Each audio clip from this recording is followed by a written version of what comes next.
ಕಾರ್ಯಕ್ರಮಕ್ಕೆ ಮತ್ತೆ ಸ್ವಾಗತ. ನಮ್ಮ ಜೊತೆ ಡಾಕ್ಟರ್ ಬಿ ಎಂ ಹೆಗ್ಡೆ ಅವರಿದ್ದಾರೆ. ಡಾಕ್ಟರ್, ತಾವು ಕೊಬ್ಬರಿ ಎಣ್ಣೆ, ತೆಂಗಿನ ಎಣ್ಣೆಯ ಮಹತ್ವವನ್ನು ಹೇಳ್ತಾ ಇದ್ರಿ, ಮುಂದುವರಿಸಿ.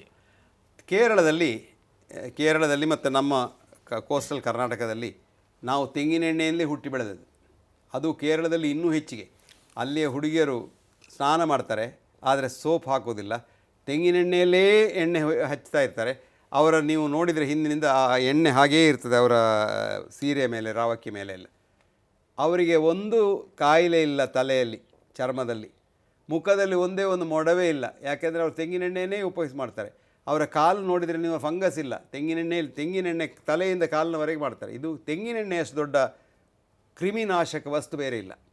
ನಾವು ಮನೆಯಲ್ಲಿ ಉಪ್ಪಿನಕಾಯಿ ಮಾಡುವಾಗ ತೆಂಗಿನೆಣ್ಣೆಗೆ ಅದಕ್ಕೊಂದು ಒಗ್ಗರಣೆ ಕೊಟ್ಟ ಮೇಲೆ ಒಂದು ಅರ್ಧ ಇಂಚು ತೆಂಗಿನೆಣ್ಣೆ ಬಿಡೋದು, ಫಂಗಸ್ ಗ್ರೋ ಆಗೋದಿಲ್ಲ. 1 ವರ್ಷ ಇಡೀ 2 ವರ್ಷ ಇಡೀ ಉಪ್ಪಿನಕಾಯಿಗೆ, ಅದು ಮಾವಿನಕಾಯಿದು ಉಪ್ಪಿನಕಾಯಿ ಮಾಡ್ತೇವೆ ನಾವು ನಮ್ಮ ಊರಿನಲ್ಲಿ, ಅದನ್ನು ಎಷ್ಟು ಸಮಯ ಇಡ್ಬೋದು ತೆಂಗಿನೆಣ್ಣೆ ಇದ್ದರೆ ಅದರಲ್ಲಿ.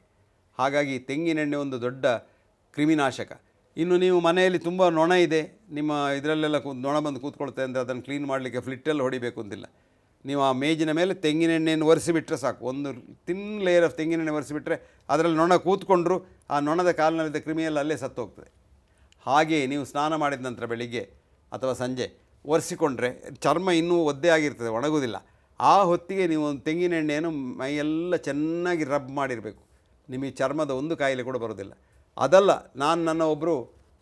ನನ್ನ ಸಹೋದ್ಯೋಗಿ ಒಬ್ಬರಿದ್ದರು, ದೊಡ್ಡ ಪ್ರೊಫೆಸರ್ ಅವರು ಇಂಗ್ಲೀಷೇ ಮಾತಾಡೋದು. ಅವರಿಗೆ ಒಂದು ಚರ್ಮದಲ್ಲಿ ಒಂದು ಸೀಕಾಯಿತು, ಚರ್ಮದಲ್ಲಿ ಒಂದು ಇನ್ಫೆಕ್ಷನ್ ಆಯಿತು. ಅವರು ಎಲ್ಲ ನಮ್ಮದು ಪುಸ್ತಕದ ಬದನೆಕಾಯನ್ನೇ ಓದಿದವರು. ಅವರು ಹೋಗಿ ಒಂದು ಬಯಾಪ್ಸಿ ಎಲ್ಲ ಮಾಡಿಕೊಂಡ್ರು. ಅದು ಇನ್ಫೆಕ್ಷನ್ ಆಗಿ ದೊಡ್ಡ ಕಷ್ಟ ಆಯಿತು.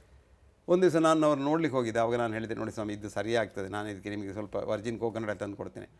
ಬೇಡ ಅಂತ ಹೇಳಿದೆ ಶುರುವಿಗೆ. ಆಯಿತು ಅಂತ ಹೇಳಿದ್ರು. ಕಡೆಗೆ 3 ದಿವಸದಲ್ಲಿ ಅದು ಗುಣ ಆಯಿತು. ಗುಣ ಆದ್ಕೊಂಡು ಅವ್ರಿಗೆ ಕಂಡಪಟ್ಟೆ ಖುಷಿ ಆಯ್ತು. ಇದೆಂಥದ್ದು, ಇದು ಅದ್ಭುತ, ಇದನ್ನೆಲ್ಲ ನಾವು ರಿಪೋರ್ಟ್ ಮಾಡಬೇಕು ಅಂತ ಹೇಳಿದ್ರು. ಆಯಿತು ಅಂತ ಹೇಳಿದೆ ನಾನು.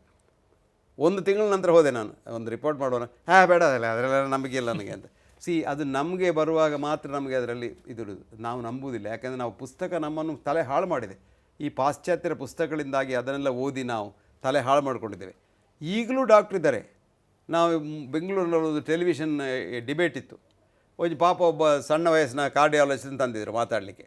ಅವನು ನನ್ನ ಸ್ಟೂಡೆಂಟ್. ಅವನಿಗೆ ಎಂತ ಮಾಡೋದು ಅಂತ ಗೊತ್ತಿಲ್ಲ. ಅವನು ಹೇಳೋದು ಒಂದೇ ಮಾತು. ಎಂತ ಕೇಳಿದರು, ನಮ್ಮ ಗೈಡ್ಲೈನ್ಸಲ್ಲಿ ಹಾಗುಂಟು, ನಮ್ಮ ಪುಸ್ತಕದಲ್ಲಿ ಹಾಗುಂಟು ಅಂತ. ನಾನು ಹೇಳಿದೆ, ನೋಡಪ್ಪ, ಈ ಪುಸ್ತಕ ಎಲ್ಲ ಬದಲಾಗಿ ಎಷ್ಟೋ ವರ್ಷ ಆಗಿದೆ, ಇದಕ್ಕೆ ವಿಷಯಗಳೆಲ್ಲ ಬಂದೆ. ಹೌದು ಸರ್, ನೀವು ಹೇಳೋದು ಸರಿ, ಆದರೆ ನಮ್ಮ ಪುಸ್ತಕದಲ್ಲಿ ಹಾಗುಂಟು, ನಾನು ಅದನ್ನೇ ಮಾಡ್ತೇನೆ ಅಂತ. ಈ ಪುಸ್ತಕದ ಬದನೆಕಾಯಿಯನ್ನು ಇನ್ನೂ ತೆಂಗಿನೆಣ್ಣೆ ಹಾಳು ಅಂತ ಹೇಳುವವರು ಡಾಕ್ಟ್ರುಗಳು ಇದ್ದಾರೆ. ಒಂದು ಕ್ರಿಮಿನಾಶಕ. ಎರಡನೇದು, ತೆಂಗಿನೆಣ್ಣೆಯನ್ನು ನೀವು ಚಳಿಗಾಲದಲ್ಲಿ ಈ ಬೆಂಗಳೂರು ಪ್ರದೇಶದಲ್ಲಿ ತುಂಬ ಜನರಿಗೆ ಸೋರ್ ಥ್ರೋಟು, ಕೋಲ್ಡು, ಇದೆಲ್ಲ ಬರ್ತದೆ. 1 ಚಮಚ ತೆಂಗಿನೆಣ್ಣೆ ಬೆಳಿಗ್ಗೆ ಎದ್ದ ಕೂಡಲೇ ಅದನ್ನು ತೆಗೆದು ಬಾಯಲ್ಲಿ ಹಾಕ್ಕೊಳ್ಳಿ. ಅದು ವರ್ಜಿನ್ ಕೋಕೋನಟ್ ಆಯಿಲ್ ಭಾಳ ಒಳ್ಳೆಯದು.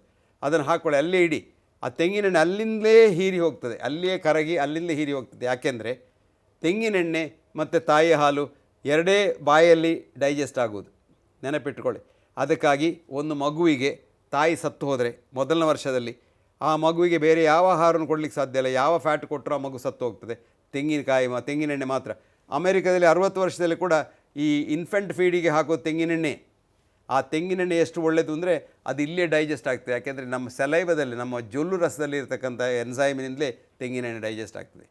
ಇನ್ನೂ ಒಂದು ಒಳ್ಳೆಯ ವಿಚಾರ ಹೇಳ್ತೇನೆ. ತೆಂಗಿನೆಣ್ಣೆ, ನೀವೀಗ ದಪ್ಪ ಇದ್ದೀರಿ, ಕೊಬ್ಬಿದೆ, ನಿಮ್ಮ ವೆಯ್ಟ್ ಕಮ್ಮಿ ಆಗಬೇಕು, ಬಾಯಲ್ಲಿ 1 ದೊಡ್ಡ ಟೇಬಲ್ ಸ್ಪೂನ್ ತೆಂಗಿನೆಣ್ಣೆಯನ್ನು ಬೆಳಿಗ್ಗೆ ಹಾಕಿ ಇಟ್ಟುಕೊಳ್ಳಿ. ಅದು ಅಲ್ಲೇ ಡೈಜೆಸ್ಟ್ ಆಗಿ ಕೀಟೋನ್ ಆಗ್ತದೆ. ಈ ಕೀಟೋನ್ ಆದ ಕೂಡ ನಿಮ್ಮ ವೆಯ್ಟ್ ಕಡಿಮೆ ಆಗ್ತದೆ, ನಿಮ್ಮ ಮೆಟಬಾಲಿಸಮ್ ಮೇಲೆ ಹೋಗ್ತದೆ. ಮೆಟಬಾಲಿಸಮ್ ಮೇಲೆ ಹೋದ ಹಾಗೆ ನಿಮ್ಮ ಬಾಡಿ ವೆಯ್ಟ್ ಕಡಿಮೆ ಆಗ್ತದೆ. BMR ಹೆಚ್ಚಾದಾಗೆ ಬಾಡಿ ವೆಯ್ಟ್ ಕಡಿಮೆ ಆಗ್ತದೆ. ಇದು ಬಾಡಿ ವೆಯ್ಟನ್ನು ಕಡಿಮೆ ಮಾಡಲಿಕ್ಕೆ ಒಂದು ಭಾಳ ಒಳ್ಳೆಯ ಪ್ರಕ್ರಿಯೆ. ಇನ್ನು ನಿಮಗೆ ಯಾರಿಗಾದರೂ ಕೊಲೆಸ್ಟ್ರಾಲ್ ವಿಷಯ ತಲೆ ಬಿಸಿದರೆ, ಕೊಲೆಸ್ಟ್ರಾಲ್ ಬೇಡ, ಒಳ್ಳೆಯದು, ಎಷ್ಟು ಉಂಟು ಅಷ್ಟು ಒಳ್ಳೆಯದು. ನಿಮ್ಮ ಕೊಲೆಸ್ಟ್ರಾಲ್ ಹೆಚ್ಚಿದ್ರೆ ಅದರ ಅರ್ಥ ನಿಮ್ಮ ಲಿವರ್ ಬಹಳ ಒಳ್ಳೆ ಕೆಲಸ ಮಾಡ್ತದೆ, ನಿಮ್ಮ ಆರೋಗ್ಯ ಬಹಳ ಒಳ್ಳೆಯದುಂಟು ಅಂತ. ಆದರೂ ನಿಮಗೆ ಯಾರಿಗಾದರೂ ತಲೆ ಬಿಸಿ ಇದ್ದರೆ ತೆಂಗಿನೆಣ್ಣೆ ದಿವಸ ಆಗಲಿ ತಗೊಂಡ್ರೆ ಕೊಲೆಸ್ಟ್ರಾಲ್ ಲೆವೆಲ್ ಕೆಳಗೆ ಬರ್ತದೆ, ಬೇರೆ ಔಷಧಿ ತಗೊಳ್ಳೋದು ಬೇಡ. ಅದು ಅಲ್ಲದೆ ಈಗ ನಮಗೆ ಲೇಟೆಸ್ಟ್ ಏನು ಗೊತ್ತಿದೆ ಅಂದರೆ, ತೆಂಗಿನೆಣ್ಣೆಯನ್ನು ಬಾಯಲ್ಲಿ ಇಟ್ಟರೆ ಅದು ಡೈಜೆಸ್ಟ್ ಆಗಿ ಗ್ಲೂಕೋಸ್ ಆಗಿ ಹೋಗೋದಿಲ್ಲ, ಅದಲ್ಲೇ ಕೀಟೋನ್ ಆಗ್ತದೆ, ಫ್ಯಾಟ್ನಿಂದ ಕೀಟೋನ್ ಬರ್ತದೆ. ಆ ಕೀಟೋನ್ ಅಂತ ಹೇಳೋದು ಮೆದುಳಿನ ಕಣಗಳು ಸಾಯ್ತಾ ಇರುವಾಗ ಕೂಡ ಅದಕ್ಕೆ ಆಹಾರ ಕೊಡ್ತದೆ. ಇಲ್ಲಿದ್ರೆ ಮೆದುಳಿನ ಕಣಕ್ಕೆ ಗ್ಲೂಕೋಸ್ ತೆಕ್ಕೊಳ್ಳಿಕ್ಕೆ ಆಗೋದಿಲ್ಲ. ಹಾಗಾಗಿ ಈಗ ಲೇಟೆಸ್ಟ್ ಅಮೆರಿಕದಲ್ಲಿ ನಮ್ಮ ಈ ಆಲ್ಝೈಮರ್ಸ್ ಅಂತ ಹೇಳ್ತಾರೆ, ಹುಚ್ಚು ಹಿಡಿತದೆ ಜನರಿಗೆ, ಮರವು ಗೊತ್ತಿಲ್ಲ, ಹೇಳಿದ್ದೆಲ್ಲ ಅರ್ಥ ಆಗೋದಿಲ್ಲ, ಇದಕ್ಕೆಲ್ಲ ಒಂದು ಈ ತೆಂಗಿನೆಣ್ಣೆ ಒಂದು ಈಗ ಅದಕ್ಕೆ ಔಷಧ. ಈಗ ಈ ತೆಂಗಿನೆಣ್ಣೆಯನ್ನು ಹಲವು ವಿಧದಲ್ಲಿ ನಾವು ಈ ಟ್ರೀಟ್ಮೆಂಟಿಗೆ ಕೂಡ ಉಪಯೋಗ ಮಾಡೋದು. ಅದೊಂದು ಔಷಧ. ಚರ್ಮ ರೋಗಗಳಿಗೆ ತೆಂಗಿನೆಣ್ಣೆ ಒಂದು ಬಹಳ ಒಳ್ಳೆಯ ಔಷಧ. ಇನ್ನು ಡ್ರೈ ಸ್ಕಿನ್ನವರು ಇರ್ತಾರೆ ಕೆಲವರಿಗೆ, ಅವರಿಗೆ ಈ ಚಳಿಗಾಲದಲ್ಲೆಲ್ಲ ಸ್ಕಿನ್ನೆಲ್ಲ ಡ್ರೈ ಆಗಿ ಅದು ಬ್ರೇಕ್ ಆಗಿ ಅದು ಇನ್ಫೆಕ್ಷನ್ ಎಲ್ಲ ಆಗ್ತದೆ. ಇದಕ್ಕೂ ಕೂಡ ತೆಂಗಿನೆಣ್ಣೆಯನ್ನು ಸರಿಯಾಗಿ ಹಾಕ್ಕೊಂಡ್ರೆ ಇದು ಒಳ್ಳೆಯ ಆಹಾರ.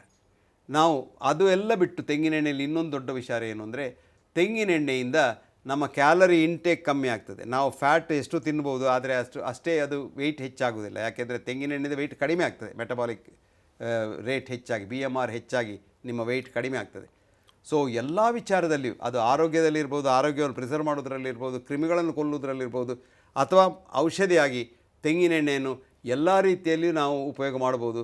ತೆಂಗಿನೆಣ್ಣೆ ಒಂದು ದಿವ್ಯ ಔಷಧ. ಇದು ನಾನು ಹೇಳಿದಿಲ್ಲ, ಮೊದಲು ನಾನು ಹೇಳಿದೆ, ಎರಡೇ ವಿಚಾರ ದೇವರು ನಮ್ಗೆ ಕೊಟ್ಟದ್ದು. ಇದು ಒಂದು ತಾಯಿಯ ಹಾಲು, ಇನ್ನೊಂದು ತೆಂಗಿನೆಣ್ಣೆ. ಇದು ಎರಡೂ ನಮ್ಮ ರೋಗ ನಿರೋಧಕ ಶಕ್ತಿಯನ್ನು ವೃದ್ಧಿಸಿ ರೋಗಗಳನ್ನು ನಮ್ಮಿಂದ ದೂರ ಇಡ್ತದೆ. ಆ ರೋಗ ನಿರೋಧಕ ಶಕ್ತಿಯಲ್ಲಿ ಕ್ಯಾನ್ಸರ್ ಕೂಡ ಸೇರಿದೆ. ಆ ತೆಂಗಿನೆಣ್ಣೆ ಕ್ಯಾನ್ಸರಿಗೂ ಒಂದು ಒಳ್ಳೆಯ ಪ್ರಿವೆಂಟಿವ್. ಸೊ ತೆಂಗಿನೆಣ್ಣೆ ಅಷ್ಟು ದೊಡ್ಡ ಒಂದು ಔಷಧಿ ಈ ಲೋಕದಲ್ಲಿ ಇಷ್ಟರವರೆಗೆ ನೇಚರ್ ಕೂಡ ಮಾಡಲಿಲ್ಲ. ಡಾಕ್ಟರ್, ಈವರೆಗೂ ಅನೇಕ ಸಂಗತಿಗಳನ್ನ ಹೇಳ್ತಾ ಇದ್ರಿ. ಈಗ ಒಂದು ಪುಟ್ಟ ವಿರಾಮ ತಗೊಳ್ಳೋಣ. ಅದಾದಮೇಲೆ ಈ ತೆಂಗಿನ ಎಣ್ಣೆಯ ಮಹತ್ವವನ್ನು ನಾವು ಕಂಟಿನ್ಯೂ ಮಾಡೋಣ. ವೀಕ್ಷಕರೇ, ಈಗ ಒಂದು ಪುಟ್ಟ ವಿರಾಮ.